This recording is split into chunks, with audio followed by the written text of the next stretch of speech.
किसी भी भारतीय से पेशवा बाजीराव के बारे में प्रश्न करोगे तो अधिकांश लोग कहेंगे, अरे वाह, क्या महान प्रेमी था, बाजीराव अपने प्यार के लिए मर तक गया। कुछ लोग उन्हें बाजीराव मस्तानी कहकर बुलाएंगे। आप भी सोचेंगे कि एक मराठा पेशवा के लिए कितना अटपटा उपनाम है। भारत का चलचित्र उद्योग, जिसे हम बॉलीवुड के नाम से जानते हैं, उसने इस महान योद्धा की छवि एक बिखरे हुए प्रेमी की बना दी, जो एक विषादग्रस्त मृत्यु को प्राप्त हुआ। पर आपने जिस बाजीराव को सिनेमा के पर्दे पर देखा, वास्तविक पेशवा बाजीराव उससे उतने ही भिन्न हैं जितना अग्निजल से और गगनथल से। श्रीमंत पेशवा बाजीराव बल्लाल भट्ट। बाजीराव के पिता पेशवा बालाजी विश्वनाथ छत्रपति शाहूजी महाराज के पेशवा थे। सन 1720 में बालाजी विश्वनाथ के मृत्युपरांत छत्रपति शाहूजी महाराज ने बाजीराव को पेशवा घोषित किया, जो छत्रपति के जीवन के सर्वश्रेष्ठ निर्णयों में से एक था। उस समय बाजीराव की आयु मात्र 20 वर्ष की थी। एक महान राजनीतिज्ञ, एक धैर्यवान संगठक और एक निर्भय योद्धा जिसे मृत्यु का भी भय नहीं था।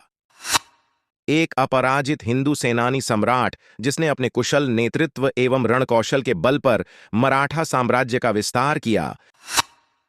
इसके लिए उन्हें अपने दुश्मनों से लगातार लड़ाइयां करनी पड़ी।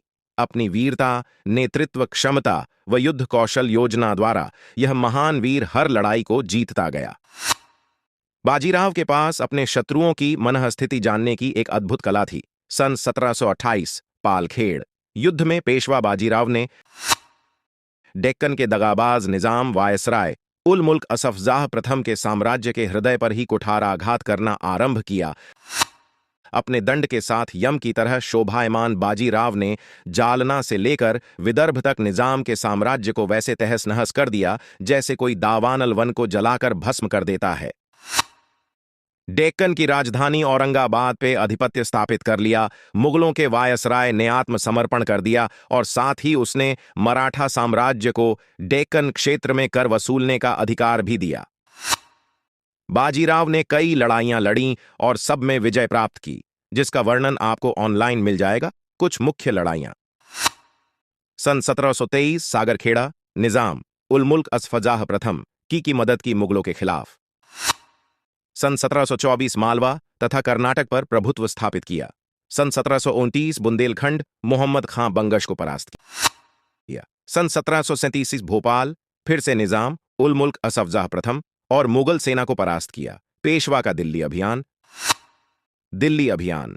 पेशवा जब दिल्ली में लाल किले के सामने पहुंचे, तब मुगल सम्राट मोहम्मद शाह उनको देखकर इतना घबरा गए और कहीं जाकर छुप गए।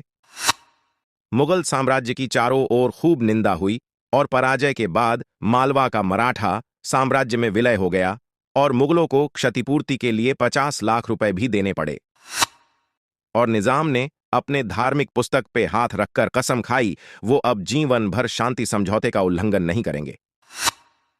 सन 1738 नासिर जंग पर विजय और पुर्तगालियों को पराजित कर वसई की संधि की।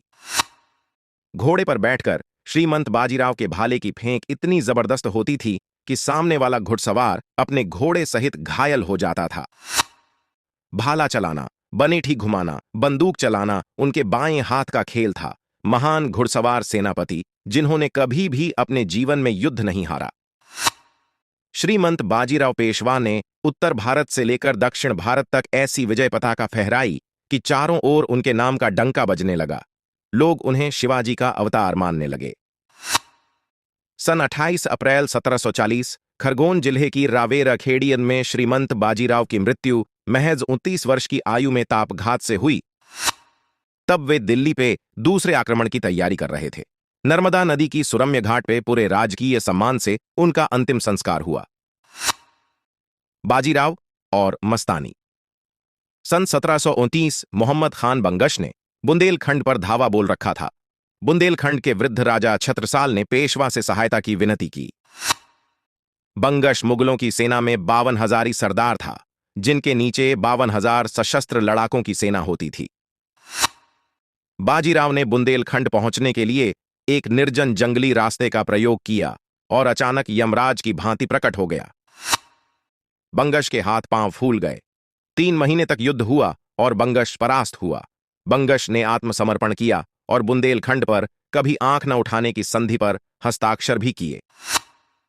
वृद्ध राजा छत्रसाल बाजीराव पर बहुत प्रसन्न हुए और उन्होंने बाजीराव को उनकी वीरता के लिए अपने राज्य के तृतीय भाग का अधिपति घोषित कर दिया और साथ ही साथ अपनी एक पुत्री का विवाह भी उनके साथ करने का प्रस्ताव सामने रखा। इस पुत्री का नाम था मस्तानी, जिसे राजा छत्रसाल की मुस्लिम उपस्त्री ने जन्म दिया था। मस्तानियों का विवाह पेशवा बाजीराव के साथ हुआ। यह विवाह एक राजनीतिक विवाह था और वृद्ध राजा छत्रसाल के सम्मान में बाजीराव ने यह विवाह किया। बाजीराव के महान जीवन में मस्तानी की कथा यही आरंभ होती है और यही समाप्त भी होती है। परंतु अगर हम बाजीराव की जीवन पर लिखित कथाओं, उपन्यासों और चलचित्रों को देखें तो ऐसा प्रतीत होता है जैसे बाजीराव का जीवन मस्तानी के साथ आरंभ होता है और मस्तानी के साथ ही समाप्त भी। श्रीमंत पेशवा बाजीराव बल्लाल, जिसने निजाम को एक नहीं कई बार पराजित किया।